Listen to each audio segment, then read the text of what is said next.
ते सगळे महामंत्री डॉक्टर केदार पाटील साहेब, माझे सगळे भारतीय जनता पार्टीचे सहकारी आणि जमलेले सर्व पत्रकार बंधूंनो, खरं तर आपल्याला माहिती आहे की आपल्या देशामध्ये आणि खास करून आपल्या राज्यामध्ये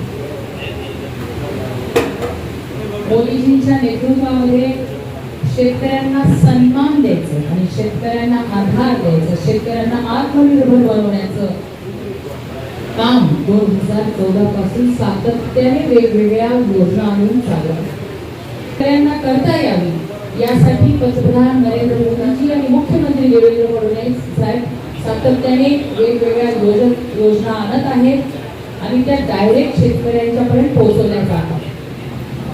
आज महाराष्ट्रामध्ये येणाऱ्या 3 वर्षामध्ये कुठलीही निवडणूक नसताना निवडणुकीच्या काळामध्ये मुख्यमंत्री देवेंद्र फडणवीस साहेबांनी कर्ज माफीची घोषणा केली होती. अभूतपूर्व असं यश भारतीय जनता पार्टी महायुती सरकारला ह्या महाराष्ट्रातल्या तमाम मतदार बंधू भगिनींनी दिलं.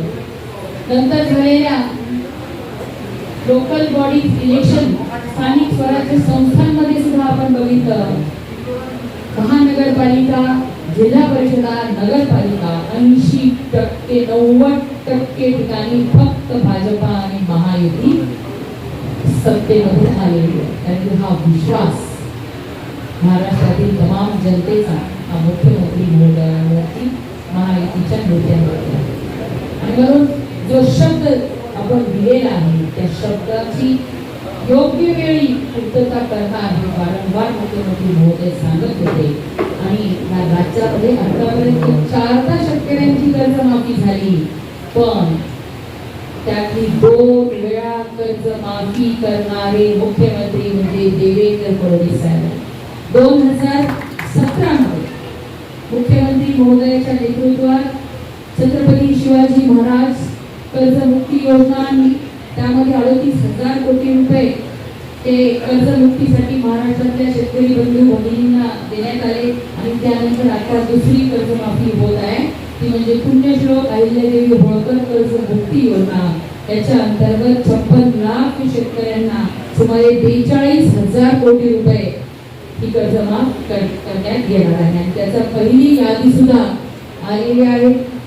एवढंच नाही, आपल्याला माहिती आहे की भारतामध्ये आपलं राज्य पहिलं राज्य आहे जे 7.5 HP खाली जे मोटर वापरतात त्या शेतकऱ्यांना मोफत वीज बिल आपण देत आहोत. एकही बिल शेतकऱ्यांना येत नाही, परंतु शेतकऱ्यांच्या डोक्यावरती थकीत वीज बिलचा खूप मोठा डोंगर होता आणि त्याच्यामध्ये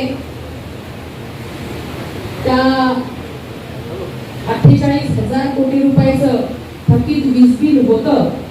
ते सुद्धा माफ करण्याचा निर्णय हा मुख्यमंत्री ऊर्जा मंत्री देवेंद्र फडणवीस साहेबांनी घेतला आणि 48,000 कोटी रुपयाच्या शेतकऱ्यांचा थकीत वीज बिल माफी आपल्या राज्यातली झालेली आहे. म्हणजे यापुढे आपल्या शेतकरी बंधू भगिनींना 0 रुपयाचं वीज बिल येणार आहे आणि योग्य वीज, दिवसा वीज आपल्या शेतकरी बंधू भगिनींना हे आपण देऊ शकत आहोत.